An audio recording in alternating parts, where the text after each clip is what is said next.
ជម្រាបសួរបងប្អូនទាំងអស់គ្នាខ្ញុំចន្ទឡាសូមស្វាគមន៍មកកាន់ថ្នាក់ភាសាអង់គ្លេសរបស់ខ្ញុំនៅក្នុងវីដេអូមេរៀនរបស់យើងថ្ងៃនេះខ្ញុំនឹងបង្ហាញអ្នកទាំងអស់គ្នាពីការប្រើប្រាស់ចំនួន5របស់ present continuous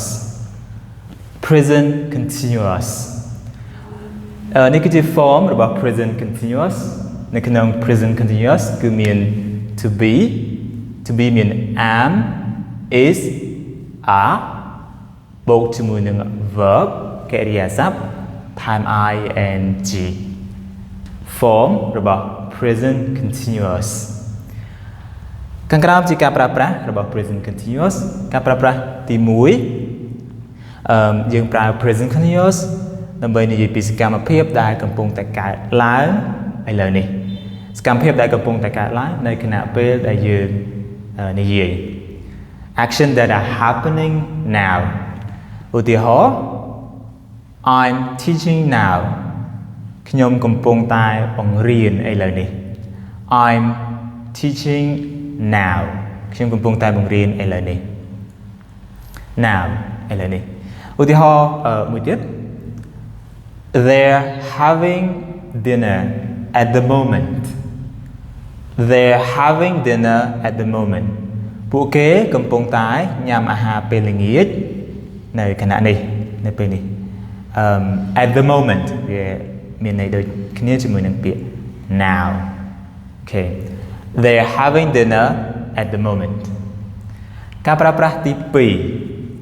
ឡូវយើងចប់ការប្រើប្រាស់ទី1ចូលមកមើលការប្រើប្រាស់ទី2របស់ present continuous និយាយពី temporary actions សកម្មភាពជាបដោះអាសន្នសកម្មភាពបដោះអាសន្នយ៉ាងម៉េចមើលឧទាហរណ៍ខាងក្រោមHe's going to work by taxi this week. He's going to work by taxi this week. គាត់ទៅធ្វើការដោយជិះតាក់ស៊ីនៅសប្តាហ៍នេះ Then he's going to work by taxi this week. He's going this week សប្តាហ៍នេះជាទម្លាប់របស់គាត់គឺគាត់អត់ជិះតាក់ស៊ីទៅធ្វើការទេឧទាហរណ៍ថាគាត់ជាទូទៅគឺជិះឡានទៅធ្វើការប៉ុន្តែសប្តាហ៍ហ្នឹងឡានរបស់គាត់ខូចចឹងគាត់យកឡានទៅជួសជុលចឹងជាបដោះអាសន្នគាត់ត្រូវជិះតាក់ស៊ីទៅធ្វើការចឹងហ្នឹងគឺជាសកម្មភាពជាបដោះអាសន្នយើងប្រើ present continuous He's going to work by taxi this week just this week តែសប្តាហ៍ហ្នឹងទេឧទាហរណ៍មួយទៀត She's staying with her aunt until she finds a flat. She's staying នាងកំពុងស្នាក់នៅជាមួយនឹងមីងរបស់នាងរហូតដល់នាងរកផ្ទះបាន She's staying with her aunt until she finds a flat. អញ្ចឹងនាងនៅជាមួយមីងរបស់នាងនៅបដោះអាសន្នទេអត់នៅរហូតទេពេលដែលនាងរកបានផ្ទះហើយគឺគាត់ឈប់នៅជាមួយមីងទៀតហើយហ្នឹងគឺសកម្មភាពជាបណ្ដោះអាសន្នការប្រើប្រាស់ទី2របស់ present continuous okay present continuous យើងមើលមកខាងនេះការប្រើប្រាស់ទី3របស់ present continuous គឺនិយាយពី changing situations សកម្មភាពស្ថានភាពដែលប្រែប្រួលស្ថានភាពដែលមានការប្រែប្រួលដែលមានការផ្លាស់ប្ដូរ changing situations ឧទាហរណ៍ She's becoming more confident in herself នាងកាន់តែមានទំនុកចិត្ត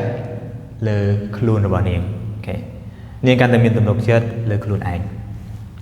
She's becoming more confident in herself អញ្ចឹងពីមុនមកនាងមិនសូវមានទំនុកចិត្តទៅលើខ្លួនឯងទេតែឥឡូវនេះវានាងប្រែប្រួលហើយអូខេនាង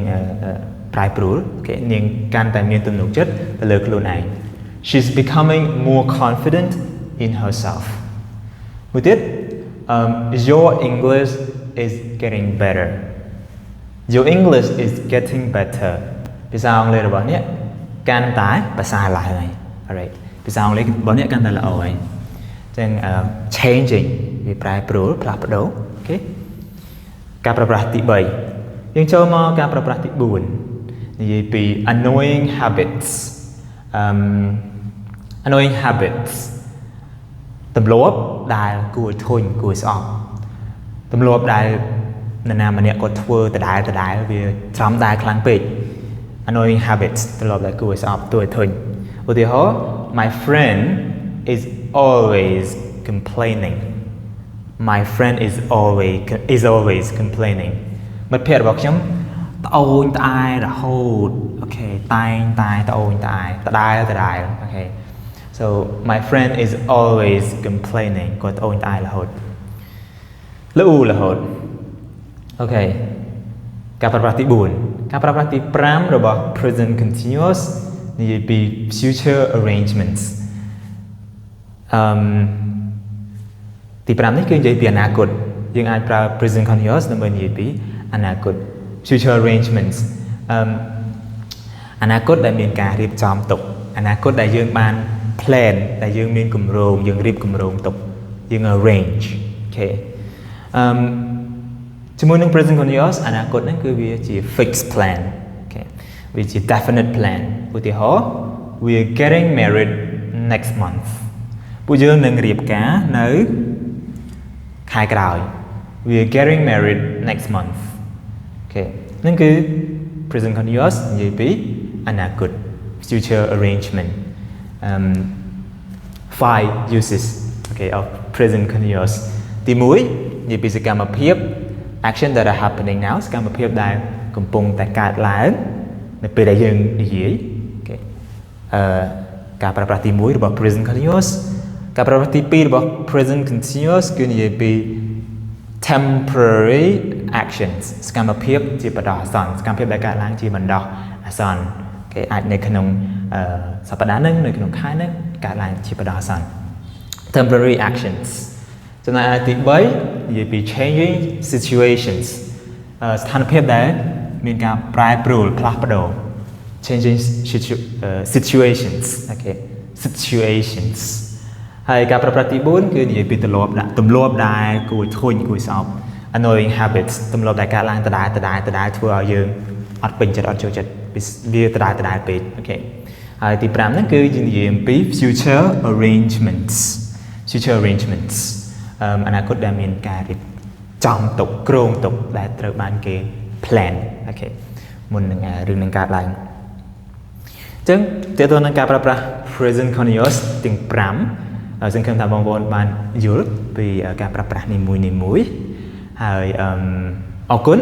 ដែលបានតាមដានទស្សនាវីដេអូមេរៀនតាំងពីដើមរហូតមកដល់ចុងបញ្ចប់នេះបើសិនជាចូលចិត្តពេញចិត្តវីដេអូនេះកុំភ្លេចជួយចុច like ជាការគាំទ្រ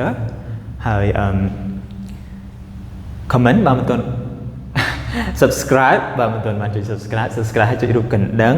ដើម្បីទទួលបាន notification ពីខាង channel របស់ខ្ញុំបងប្អូនអាច comment បាននៅក្នុង comment ខាងក្រោមបើមានជាចម្ងល់មតិយោបល់ទាក់ទងនឹងភាសាអង់គ្លេសខ្ញុំនឹងព្យាយាមធ្វើវីដេអូភាសាអង់គ្លេសបន្តទៀតដើម្បីឲ្យបងប្អូនបានសិក្សាទស្សនានិងសិក្សាជាមួយខ្ញុំអរគុណសូមជម្រាបលា